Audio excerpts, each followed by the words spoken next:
and welcome to the Basketball Show. I'm Nathan Strempel, and we're right here at the throwbackstore.com.au. Big thanks to Mike from Throwback, and this is the one and only show where someone's going to get poked, someone's going to get stroked, all of the home teams choked, and before I sound like too much of a Dr. Zeus book, I am stoked to be joined by four-time Olympian Shane Hill. But Shane, you obviously didn't like wearing Alice Kunek's Opals jersey. You've got your old Minnesota jersey out. It fits you. Looks really sharp, mate. Fits you much better than the Opals jersey. Yeah, thank you. And we've got to wear the T-shirts too, because there's a message to all middle-aged blokes out there. There should be a fine. You know, speed, use your phone in the car, and if you don't wear a T-shirt with a singlet over the top. Jerseys are fine, but T-shirt there probably middle-aged blokes, bit tubby, can't do it. Probably right up there, the mammals, the middle-aged men in lycra. So don't be wearing lycra and don't be wearing a jersey without a shirt underneath. But looking good on you, mate. The Minnesota one still suits you. The retro look there, it's very nice. Living the old days back when you're running around with the Timberwolves. Yep, all good. Not my singlet, but we will get to that, won't we? Yeah, that's good. Well, when you say get to it, you talk about jerseys and wearing shirts. The Hawkheads have been writing into me saying they want to make T-shirts about you got hammered. You gave it to Joy Jet last week, and it's time to hammer someone else, but you've got a dummy in your mouth. Jeez. Jimmy Butler. Wait. I lost some range. Before you go on, no.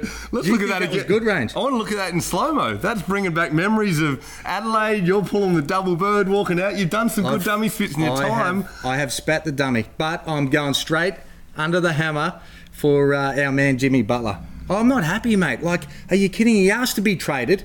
Okay, you sucked it. You want to get going. You want to move to another club. It didn't happen for whatever reason. So he comes back to practice. He gives it to his teammates. He gives it to his coach. He gives it to the executives. He gives it to the cleaner. Everybody in the stadium, he's given it to them.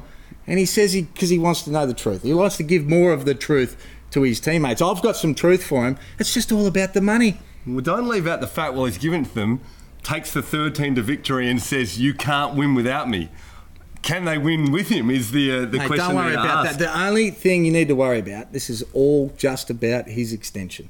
Okay, he just wanted the money. And you know Wiggins got his extension, same with Towns, and that's all good. But he's doing all right. You just need to be able to get on with it, suck it up, because this year, and they're trying to beg him to play in the first game. Beg him to play in the first game, to do his job. And this year, he will make just over $1 million a week throughout the NBA season. So I reckon you need to cut it out right now, and you are this week's Under the Hammer. Well, Jimmy Butler, you've been hammered. Before we move on, one question. He says that they can't win with him. They can't win without him. Can they win with him? Does he get traded, or is Jimmy Butler going to be a Timberwolf? They didn't win with him last year. So I'm saying they need to move him on. There'll be somebody that'll want him. I reckon there'll be less teams that probably want him now, but he'll definitely move on. It'll happen pretty soon. A guy like that, if he doesn't want to be here, he's going to be more cancerous. Jump into throwbackstore.com.au. Get your Jimmy Butler Minnesota jersey while you can. Jimmy Butler, you've been hammered. Well, Jimmy's been hammered, but we like to keep things positive on the show because there's so much to celebrate, and I did promise at the opener that someone would get stroked. You've changed jersey. You're in your favourite, the Wildcats jersey. Going to give him a little stroke this week. I like stroking, mate. That's a good thing. I'm good at it. And those Perth Wildcats, I tell you, they lost by 58 points to Utah, and they were not good. But they didn't suck their thumb in the corner, did they? They actually got together. They worked it out. And that next game against Denver, I thought they were fantastic. Really actually beat them in the last 3 quarters of that game. But then come back to Australia and then take on the Adelaide 36ers. And what a game. And what a challenge in the first game going into Adelaide. It was a hostile environment. And that Adelaide team's very, very exciting as well and very deep. I thought their game plan was exceptional, and the backdoor cuts and the way they executed against the defence of the Adelaide 36ers was great. And our man, Damian Martin, they go back because they win against Illawarra. That doesn't really count. We knew they were going to win, but obviously then they were coming off 4 overtime, so we sort of let them off a little bit. They were always going to win. But another big effort, and our man, Damian Martin, that's who we've got to be able to stroke to. You're stroking someone too. Tariko White found his stroke. He got rolling. Well, he forgot to pack his jump shot when he went overseas. He found it. He left it back in his apartment in Perth, and now he's gone off. He was 6 for 28 in the NBA, came back. He was awesome. But Damian Martin, new record, 0 points, but 9 assists. The most assists for anyone. Beat my old mate, Warwick Giddy, for the most assists without scoring a point. Just the ultimate leader and the ultimate role player. Fair enough. The only team that's 2-0, Perth Wildcats, you get the opening stroke. So shout out to all the redheads. Shout out to all the Red Army. Yeah, whatever Redheads you want to call them. That's all right. Redheads, there's a few redheads there. As well. Shout out to the Red Army. Perth are 2-0. This week Hammer's giving you a little stroke. What a round of NBL action kicking off, WNBL action kicking off. 10 out of 11 teams getting it done on the road across the NBL and the WNBL. A crazy round to open up, and now we move into round 2. And a tipster's nightmare, by the way. We were shocking. We got 2 wins. It took 4 overtimes for us to get 1. And then we picked off the low-hanging fruit with the Wildcats. Both of us not even close. So I'm going to get your tips this week, and then I've got one challenge that I have to throw out there, and so, that way someone's getting poked. So there's no agreeing. Opening up the Kings, going to Adelaide. They dropped their first game. Now they go take on the 36ers in Adelaide. And they had control, the Sydney Kings, in that last quarter, up 6, but they went dry. They didn't score for the last 3.5 minutes. Defence wasn't great for the Kings, but I think they can bounce back in this game. And here I am riding off the Adelaide 36ers, and they came to Sydney. DJ was awesome. Great game plan from Joey Wright too. Dragged Bogut away from the key that he protects so well. Shot the ball well. Sobey was fantastic. Dremick. So many people came to play, but I'm going to go for an away team, the Sydney Kings. So Sydney, Adelaide beats Sydney in Sydney, and now you say Sydney turn it around a bit, Adelaide and Adelaide. So Drury gets it done. Moving on, Brisbane travelling to Perth. They've just pumped Illawarra by 40 in Perth, and now the Bullets heading on down to Perth after getting a win in the opening round. Yeah, so, yeah. And it's time for tips, mate. Did you mind if I have a snack, mate? No, you didn't look great in Alice Kunek's jersey last week, so I'd... Well, mate, actually, in saying that, I had a few mates say that I'd put on a bit of weight, and it is my favourite food, but the TV, mate, the camera adds 25 pounds. 25 pounds it adds, mate. Mate, we're shooting in 4K. I just... You're not quite... A lot of respect for your career, 4-time Olympian. I'd just lay off the donuts, mate. All right, see this donut here? See, every now and again, I'm just going to catch someone out. This one is from our old mate, Jason Cadee. He had a donut against New Zealand. He was 0 for 7. He's a star. First game for the Brisbane Bullets. Come on, Cadee. Hey, in his defence, filled up the stat sheet. Cam Glidden was going off for 28. Always does. But he still had a donut. Got dimes. So we will find you. I'm watching all these games. I will find you. If you have a donut at any stage, I will find you and I will eat it. With this game, though, the Wildcats, I think, are just going to be too strong. Big game that they had, the Brisbane Bullets, but I've still got them in that bottom 3. Disappointing against the Cairns Taipans, and even though Cairns were great, just not sure that they're going to have enough, and their structure and their lack of ability to be able to penetrate and make plays, I just think is going to be against them. The Wildcats at home, as we know, are so tough. Very impressive round 1. Hard to argue about that in round 2. The Kings, after going to Adelaide, they didn't just keep on going over the ditch to New Zealand, who were very good in round 1, and I do need to call out Ty Wesley, who in an interview with you after the game said that they're trying to be a dark horse. They've won 4 out of the last 8 championships. They brought back Wesley. They brought back Webster. I don't think they're a dark horse. They're a front runner. Yeah, he understands. We understand basketball over here in Australia. They're not sneaking under the radar. I think most people have got them in the top 4, and with Corey Webster really not having a great game by his standards, and so many people. Rashad, I hadn't seen much of him. He made massive plays. We spoke about to Wesley as well, but Abercrombie, with that sort of mindset and athleticism, was incredible. NBA style refereeing too. Sean Long just protecting the rim. Yeah, no, he's good. They've got so much depth. Jared Weeks coming off the bench, so they've got a whole lot. Big challenge for the Sydney Kings. Obviously, playing a couple of games on the road. They've got the talent. They can beat anyone. We know that. But in a game that I think will be pretty close, I'm going to go the Breakers on this one. New Zealand getting it done at home against the Kings. The 36ers, after playing the Kings at home, then travel to Melbourne. Replay of last year's epic grand final series.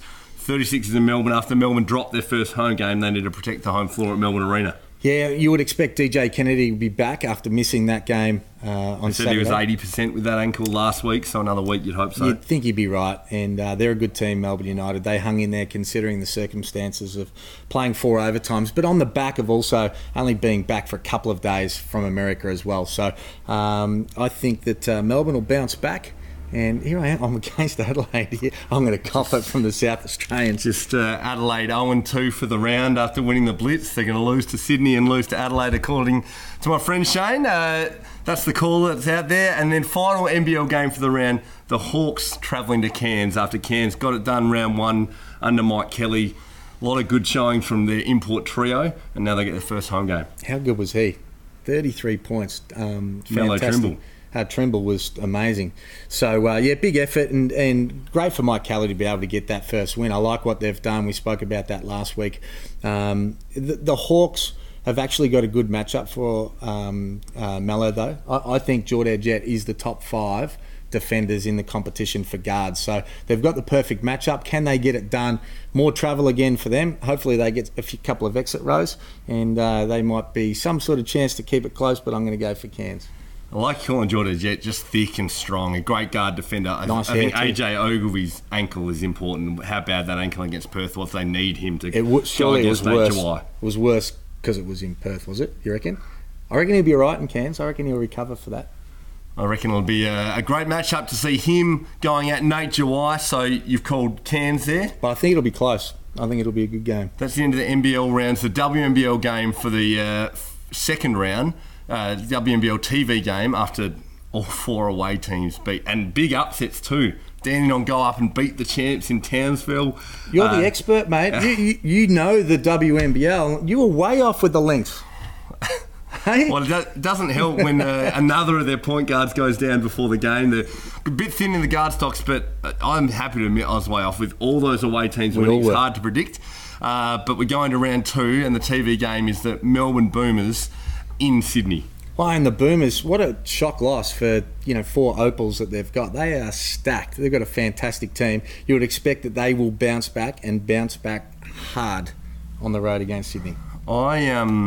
I can't disagree with you on that. That Melbourne Boomers team, a week to get going, 4 opals and then a legit WNBA import to start in Sydney. Sydney undermanned, new group, not a lot together. So I agree with that. But I'm just buying time as I talk because I know I need to challenge you on one of these. Otherwise, I'm going to cop a poke. I know which one from you're the going man with that just went head to head with the round man of rebound. You know. Yeah, I know which one you're going to challenge. I am going to go with the first game of the round to challenge the Kings in Adelaide.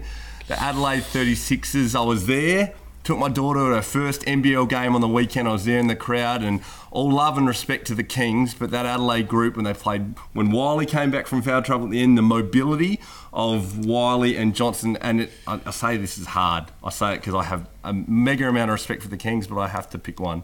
So I'm going to go for Adelaide to beat the Kings in Adelaide. And I'm scared because that was the hardest game to pick. It is. It's the only one I can challenge. But bring it on, mate. See if you've got any...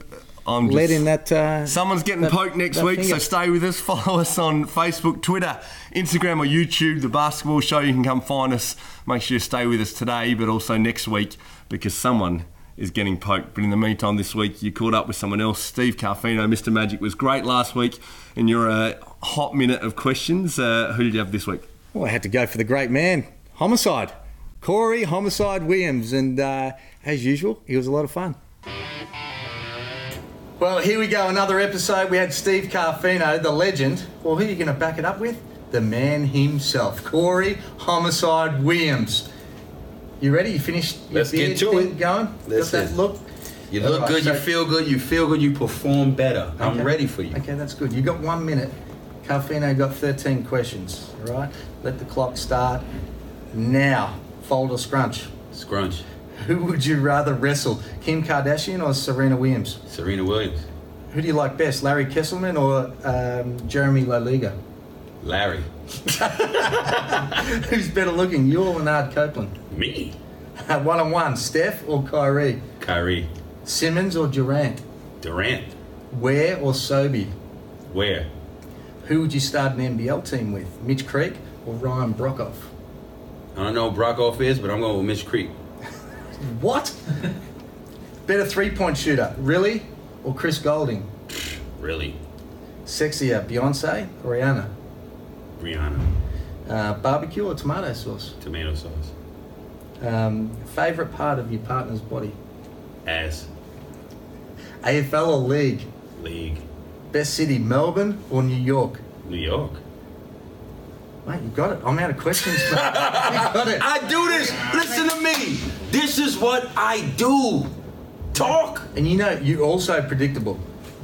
Scrunch. Well, that was obvious. Larry, come on, mate. Listen. You said you like Jeremy, I love you. on your partner, but you're kissing now. You're kissing some butt now. Hey? Oh, that's funny. I want to see some of it. You don't know Ryan Brockhoff? No. Mate, he's Australian. He's playing in the NBA for the Mavs. Oh, that's the guy. That was the guy that was in Europe killing. Yes. Okay, there we go. Thank you. You still go with Creek? Creek, my man, yo. Okay, I'm with you. Creek, our man, actually. Who'd you say, Simmons or Durant? First of all, nobody in the world can defend KD 3-5.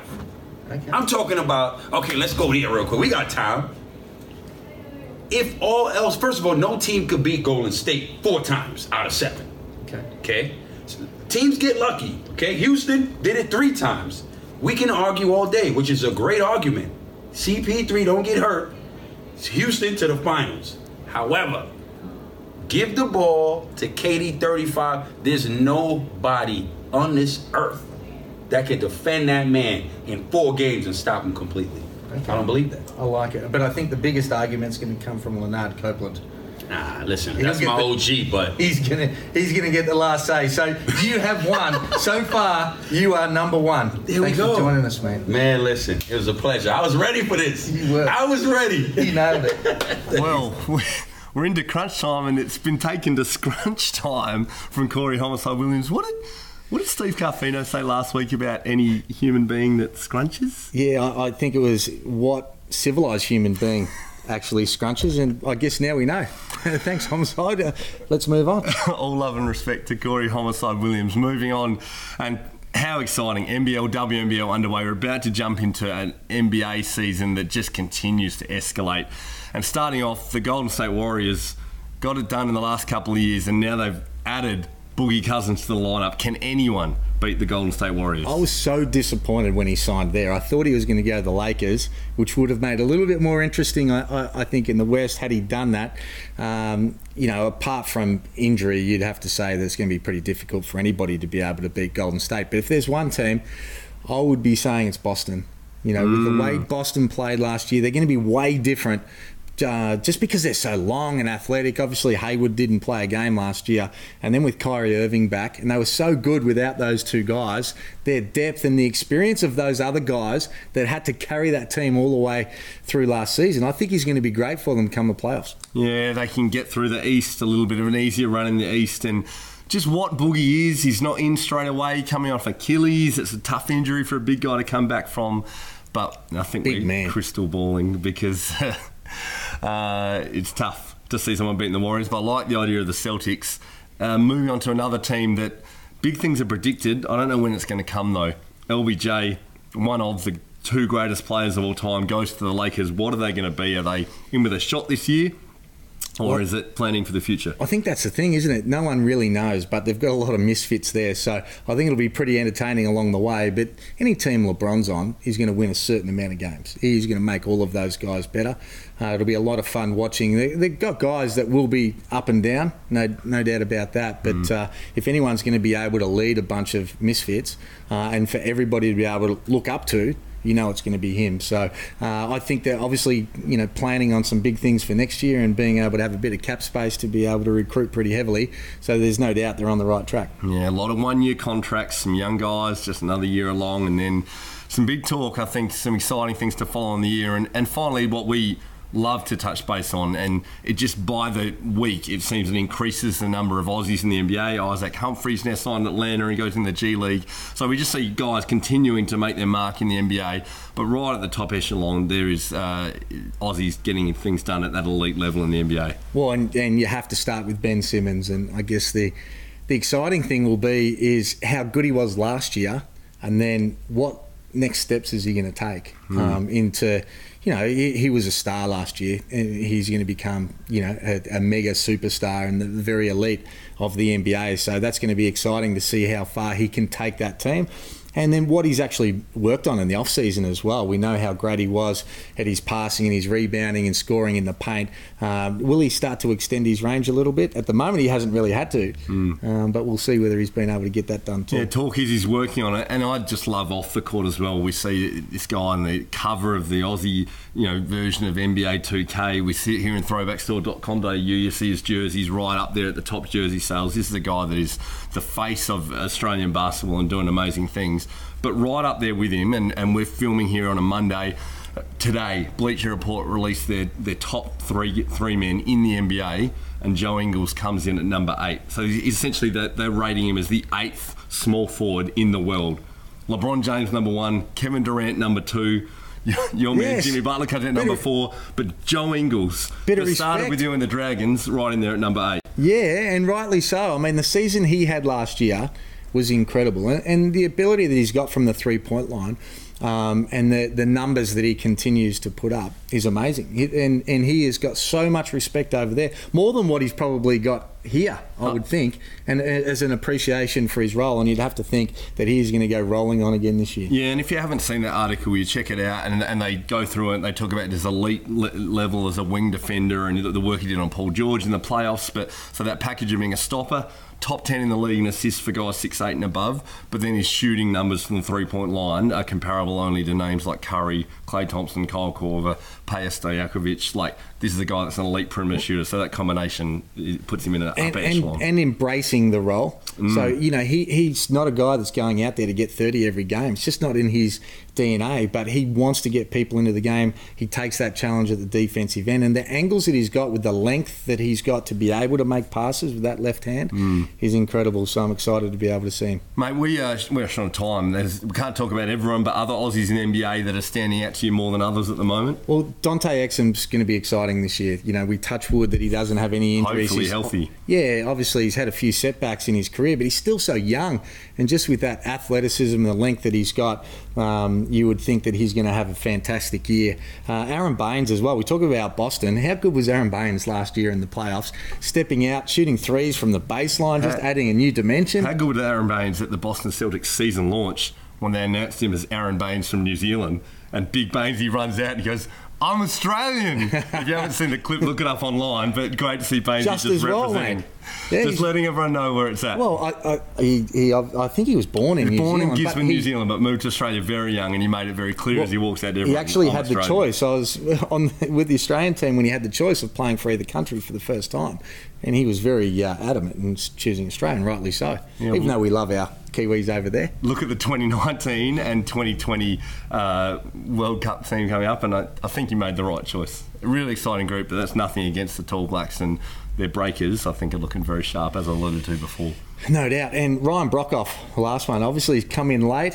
He's done his time over there in Europe and had unbelievable success in the Euro League. And Corey Homicide Williams, he doesn't know who he is, but you might want to watch a couple of Mavs games, because I reckon you're going to see a whole lot of trifectas. This man is automatic when his feet are set, and another exciting component to that Australian Boomers team that we expect him to be available for next year. And a similar pathway to Joe, that just played for elite teams in Europe and has found his way there, and knockdown shooter from the perimeter. You hope he's got a big season ahead at the Mavs. So much experience. He's not coming in as a rookie for the first time, wide-eyed. He's played in a legitimate league, and he is ready to be able to contribute. Well, everyone locking in their league passes. NBA about to get started again. So much more we could talk about. We'll pick it up week on week here. We love your contribution at the show, so make sure you follow us on the socials, Facebook, Twitter, Instagram, The Basketball Show. Send in your questions for the Hammer. Send in your clips. If you're a young player, we'd love to feature you as just a young hotshot. If you've got some video clips, you're out there getting it done. But stay with us, because I'm about to throw the hot 5 questions at the Hammer and put him on the shot clock.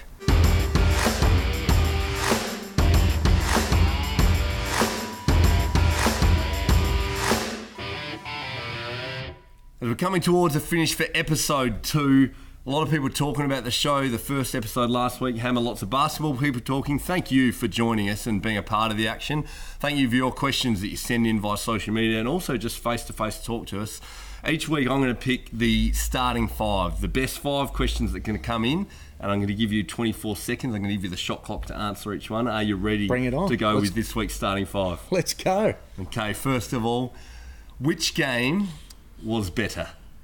Melbourne versus Illawarra in round 1 on the weekend, or June 4, 1994, the Brisbane Bullets 127 beating the Perth Wildcats 126, the only other quadruple overtime game in the history of the NBL. Your time starts now. Well, I was part of the other one, but I'm going to say this one. There was so many big shots between the Hawks and Melbourne United. It was unbelievable. And the amount of times that I thought United had won the game, and the big shots down the stretch to be able to come back in front of their home fans. Great start to the year. I'm going with the current day. You've beaten the shot clock, 6 seconds left. So I just mentioned pretty big shot in that one in 94 too. Young Shane Hill just getting it done. A little bit of a bowl to action. win the game for the Bullets. But plenty of big shots in round 1, 4 overtimes. Heck of a one to kick off the round. I'm moving on to question 2. Who was your standout player in round 1? Mello Trimble. 32 points, shot it at a high percentage, whole lot of rebounds. But down the stretch, they had no answers for Mello whatsoever, the Brisbane Bullets. I think that could be his season high, though. I'm not expecting him to go better than that. I think the scouting report is going to be known now. I think teams are going to put him in on ball, see what he can do at the defensive end, and I think it starts this weekend, and I think they will be shot all clock over. Violation. Oh, you almost got there on the end. I think I got it off. I was trying to get my referee on. I don't even know what the call is for it.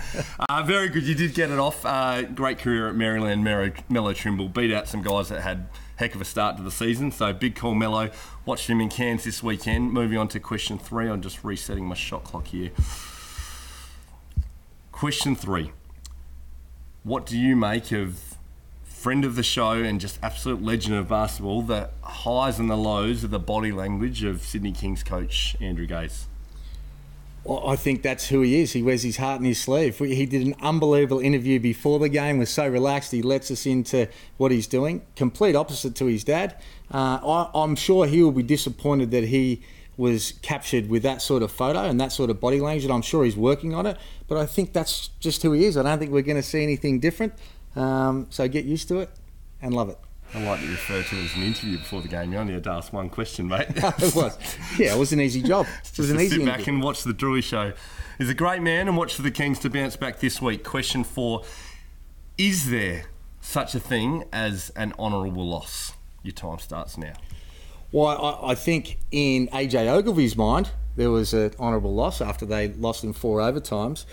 He said, we've seen what people have said, and we're here to prove them wrong.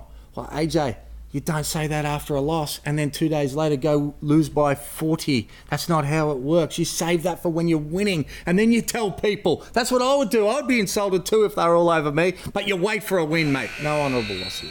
Oh, got it off on the buzzer too. Wait for a win.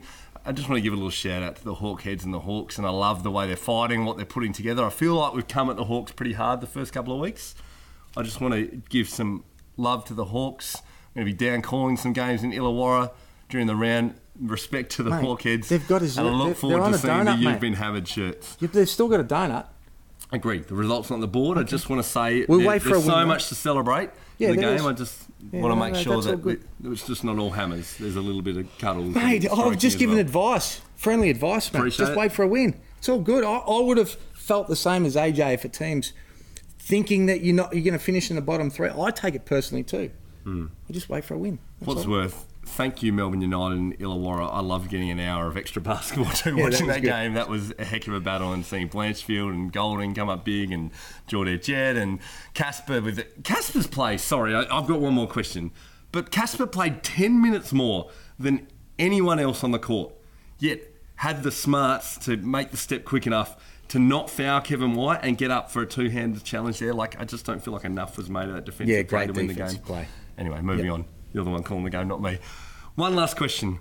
Mate, you have seen many years in the NBL. How does it make you feel to know that 48,820 people walked through the doors during round 1, an all-time record for crowds?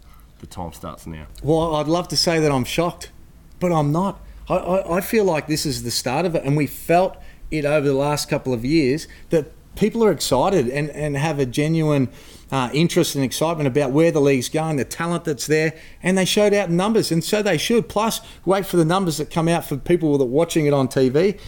Nothing but positive vibes for what's happening right now in the NBL. Oh, right on the buzzer too there on the shot clock, and really positive vibes. And people say, you know, how many, there was more teams in the previous record, more games, so less games broken the record, and I don't think it's going to be a one-off, is it? There's some exciting times to come in the NBL season. Yeah, like I said, you can't help but be excited. And big games coming this weekend as well. We thought last week, and with the upsets as well, just so hard to be able to select who's going to win. And no doubt we'll be proven right or wrong, and someone will get poked. I'm very nervous that I may well get poked, because I think Kings. The Kings are going to come ready to go. But go you 36ers, a bit of love there. Come on, Adelaide. And that's it for this week. So many of you joined us in the first week. We appreciate it. Thank you for joining us once again. I'm looking forward to... I was about to say you don't need those, mate, but I'm going to get some of these donuts for you. There you go, mate. Thanks to Mike at the throwbackstore.com.au. Thank you for watching and tuning in. Follow us at The Basketball Show on Facebook, Instagram, Twitter or YouTube. Rate and review, like, do all those great things you do on social. Thanks for sharing the show. Need a sponsor for donuts, mate. Moving forward. I reckon there'll be a few donuts. There might be some more donuts to come. Thanks for joining this week. I'm Nathan Strempel. This is The Hammer, Shane Hill. We'll see you next week on The Basketball Show.